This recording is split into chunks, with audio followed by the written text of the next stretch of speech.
Why do you call it that? Sync the audio. Oh.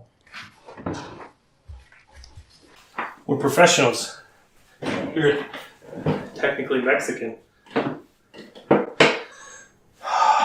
hate this camera so much. Oh, he's technically Mexican and 3/4 American, but for 3 generations he's got that nationality. Great-great-grandpa south, who skids at kids then turned around. It's not what the show's about, but it's why he's Mexican technically. It helps that he was raised in New Mexico, lived in Guadalajara for 2 years, speaks fluent Spanish with a bachelor's degree in language, and makes a mean taquito. At exactly 12:25 p.m. Mountain Standard Time, I received this text from my wife with no context. I would later discover that she was sitting in an early viewing of Marvel's Shang-Chi and the Legend of the Ten Rings, a good couple hours before its general release. I knew that I could not let an opportunity like this pass me up. I had to get to the bottom of it. Okay, so we're here with my wife, whose name has been redacted. For context, you do not want to appear on camera. Is that correct? No.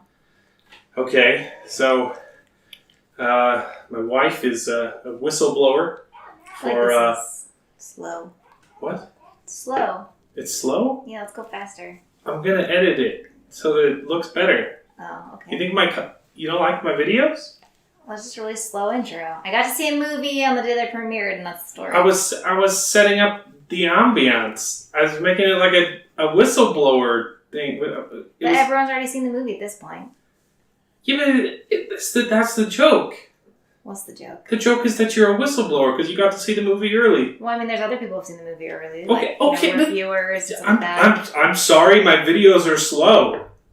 Anyway, can I just go into it? Well, I was doing the whole intro. Sorry. So my wife... Just cut over you ruined that. it. You ruined it. Cut over that and do that. You ruined it. Hold on. My wife got to go see Shang-Chi early this morning. Technically, it's the same...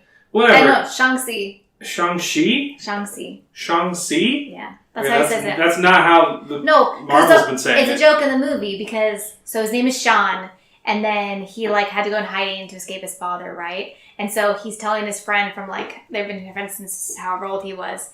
And she's like, wait, well, your name's not Sean? And he's like, yeah, it's Shang. And she's like, Sean? Shang. And so it's a whole joke. She's like, you went into hiding, you're trying to hide yourself from your father, and you went from Shang to Sean. Yeah, that's the whole premise. That's funny. Yeah. So you got to see Shang-Chi early. Shang-Chi. Yeah, okay. Although it was weird because when he was introducing his name at the beginning, he said C, and then at the end when they were reintroducing him, because he was like, "Who's Shang-Chi?" So they said Shang-Chi. So I don't actually know how you say the name. So it's Shang. And then it's Chi. It's Shang-Chi or Shang-Chi. Yeah. So you got to see the movie early. Or a little, technically anyone can go see it right now as of filming, but you got to see it in the morning before everyone else. Because why? Well, so for work, I get to be on our local community chamber as a chamber representative. Where do you work? That's redacted. And then Almost got her. The people who own the movie theater, they are part of the chamber as well, and so they hosted it. It's actually at the Water Garden in Pleasant Grove. It's a very nice theater. Concessions are only $1 or $2. Normally they're $6 anywhere else, but I ate a Twix, which I shouldn't have eaten because I'm on a healthy living diet, but there's no other chocolate options. I just want a piece of chocolate, but there's no chocolate, so I just ate a Twix. Anyway, moral of the story is, so I went to go... Was the movie good? The movie was okay. So, the movie was a really good mix between comedy and action, which I appreciate because it's hard to watch a full, action movie because I get really stressed out, but when you add in, comedic relief, it makes it really fun. And so that for me was great. As a standalone, I'd rate it a 7. However, compared against other Marvel movies, I feel like it didn't have the same standard of quality, and so I'd rate it a 4. Other people I went with said I was being a little harsh because I'm being very critical, but I'm kind of a critical person, as you know, because you're my husband. I don't know. Do we just go into all the things, or do you want me to? Go on. This is good. Okay. From now on, we're getting into spoilers then? No, I'll go in the beginning. Okay, so at the beginning, you meet this guy, right? And he's like, you wake him up in the middle of he wakes up. This sounds like spoilers. Well, what am I not supposed to say that's not a spoiler? No, go ahead. I was just saying from now on we're doing spoilers, and you said no. And how do you say something that's not a spoiler? No, I was just saying from this point on in the video, we're doing spoilers. And then you said no, and then proceeded to do spoilers. Well, so, spoilers... How do you talk about a movie without spoiling anything? I'm saying you can't. I was trying to say from spoilers from now on, go. Alright. Well, okay, so I have some issues with the movie. These are my issues. So anyway, here's my first issue with the movie. So there's this guy who apparently as a young child was trained as like an assassin because his dad is like this crazy impressive 1,000-year-old trained assassin. Anyway, so his kid was trained as an assassin too, and then he runs away at some point.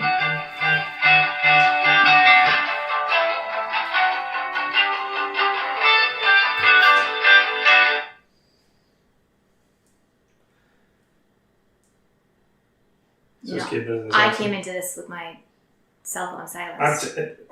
Just kidding. Anyway, so as a kid, he was trained as an assassin, and then he like runs away, goes to college, and then has been in ballet. They preface it by saying he's been in ballet for like 10 years, not doing anything with his life.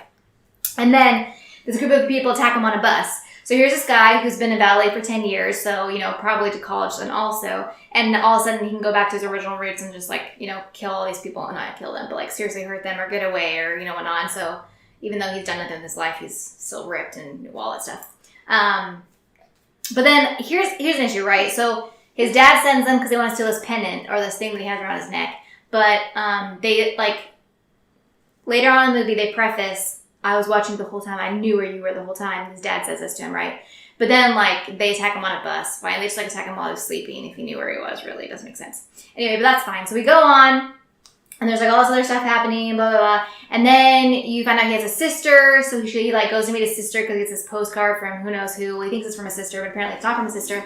Anyways, you find out that growing up, his sister wasn't allowed to be trained because she was a girl. But she makes this line where she's like, well, I couldn't be trained, and so I watched the whole time and then I practiced on my own. But you would think that just watching and practicing on your own wouldn't actually be enough to be like these other assassins. But it's fine because that's apparently, you can be just as good not practicing hand-on-hand combat. I don't know. I feel like this is getting boring. I don't know how to make this exciting. I'm just talking about a movie. Okay, you're not. You said you had problems with it. Yeah, I'm talking about So the problems. you don't have to go through the synopsis of the whole movie. Just say what was wrong. Okay. Okay, then I guess the biggest issue I found was, so they're fighting this. Okay, so the dad decides he wants to reconnect with this. Oh, no, this is the best part. Take all this out. This is terrible. Do you want me to change your voice for the video? Now you're asking me. I already told you I don't want to be in this video. You don't have to change my voice. No, I can lower the modulation. Good luck trying to capture that with my voice. I can change the pitch. You want me to? I'll change your voice. Let's see. So the dad he goes to attack this remote village that's supposed to have superpowers, and he ends up falling in love with one of the warriors, and they both give up all other things. So he's been a terrorist assassin, took over countries for 1,000 years, and he gives it up to be this woman, and she leaves her land. And there's this really long fight scene that turns into a dance scene that turns into a love connection scene. Maybe that's really long, but it's really funny because at the end, so the mom ends up dying, she ends up being killed, and that's why the dad ends up being evil again because he thinks he can hear her voice, and so he has to go break out of this prison. And so there's this final scene where the dad and the son are fighting, and it's very reminiscent, it's a callback to the scene of the mom and the dad, but it's really weird because that was a very romantic scene. And this is the father and dad doing this fighting, dancing, and then you're are they gonna kiss? No, it's father and son, but it's still weirdly, awkwardly romantic and tension.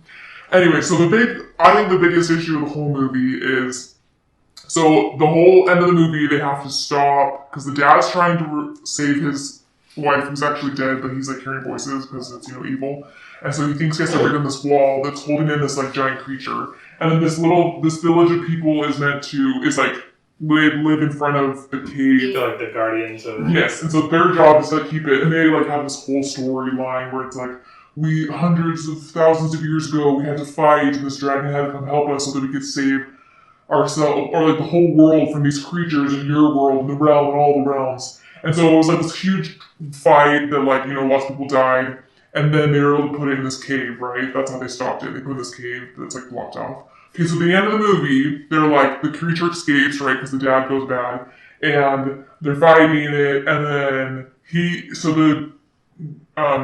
Shang-Chi, he has the rings, and then he has this mom's Heart of the Dragon power, but he's really not that more powerful than any of the other Avengers Or like, I mean, yes, he's powerful, but not that powerful. Anyway, he's able to like kill this creature.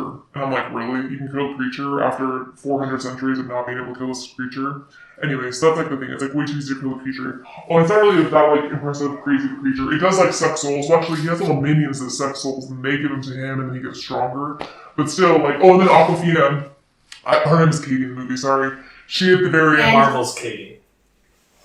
Yeah. Yeah. Anyway, she's nobody in the movie. Well, she's the best friend, but she's like she's a regular person. Yeah, but of course she learns how to like shoot arrows really good in like 1 hour, and then at the end she of course she kissed the monster in the throat. She's the one that kills the monster. She doesn't kill the monster. She stops the monster from taking the dragon soul because there's a helpful dragon, right? And there's an evil creature. There's been a dragon this whole time. Yes, there's a dragon that saves them, but then the dragon saves them. No. Because the evil creature, the dragon saved them last time. So this time, the evil creature is like sucking the dragon's soul, and you're like, really? Because the dragon defeated you last time. How did you now like easily after like 10 seconds sucking the soul?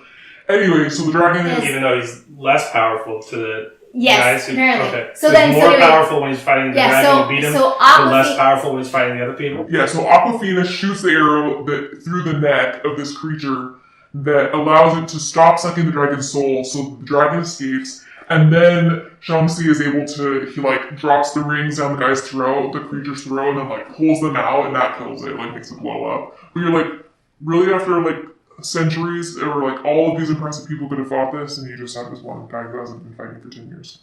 That's the whole synopsis. What happened to his dad? Oh, his dad died because his soul got sucked up, because he released the evil monster. Okay. Mm-hmm. Well, I think I can safely watch this movie and not have any of it spoiled because you talk so fast. Oh no! This is also part of it. So then, the best part is, so the dad, so it's like the secret village, right? That like only you can reach once a year. Oh, but the brother and sister with some like creature that has no head was able to talk. You can only get to the village once a year? Yeah. Like on a solstice? Yeah, because then like it's like a forest maze. Anyway, and so, but then the Mandarin's in it, the fake Mandarin, and he leads them there with the fake Mandarin, not the real one. Because the fake Mandarin can actually talk to creatures that, anyway, it's really weird. Anyway, so that's how the brother and sister are able to go and warn the village the dad is coming to get in and break through the cavern. And so the village is all lined up, right, ready to defeat the attackers. And the attackers come, and he's like, get out of my way, I'm gonna go break down the thing, my dead wife is in there. And they're like, no, she's not. And he's like, okay, burn the village down. And I'm like, 2 issues. One, they knew he was coming to burn the village down. Why didn't they just ambush him in the beginning? And then 2, like, it was really a scene where it's like, let's fight now, almost. And I'm like, that's not how people fight. You don't just, like, line up to battle unless you're in battle, I guess. I guess they did on Lord of the Rings, but it's kind of different anyway. It didn't work. I didn't think it worked well. I just felt like they could have, like, snuck in the bushes and just killed them all before they even knew it was coming. Easy peasy. But instead, oh, no! This is the other best part. Okay, so they're fighting, right? And the cavern's just like across the lake. It's just right there. And they don't think to put anybody there to guard it. So while there is this fight scene between the bad guys and the secret village, the dad just literally walks away and goes to the cavern. And I'm like, really? Even if that's put one person at the cavern door to be like, hey, heads up, the bad guy's coming. Instead, he just gets there easy peasy. And then everyone's like, where'd my dad go? And then the boy sees his like dad, oh no, he's a man now. But he sees his dad run off and it's like, oh, I gotta stop him. But really, like, I just feel like the secret village would have had people in place or creatures or something by the cavern door. Otherwise, anybody could have just snuck off like while they were eating lunch. But that's the story. That's the movie. Oh, and then the sister, when she was 16, she ran away from home. And the first thing that she did was start an illegal underground, like, fighting thing. And so that's where they meet up, the brother and sister, after, like, 16 years of not seeing each other. She's able, when she's 16, to, like, go and, like, start this thing. And then she's like, I don't know, it's just like, really? Of all the plot lines you could have given her, that's her plot line. She could have just been like a BA assassin. She had to like, yeah, it's just dumb. Cool. Yeah, that's the movie. So, you liked it? It was entertaining. That was okay. We're done now. Okay, thanks for recording this. Yeah.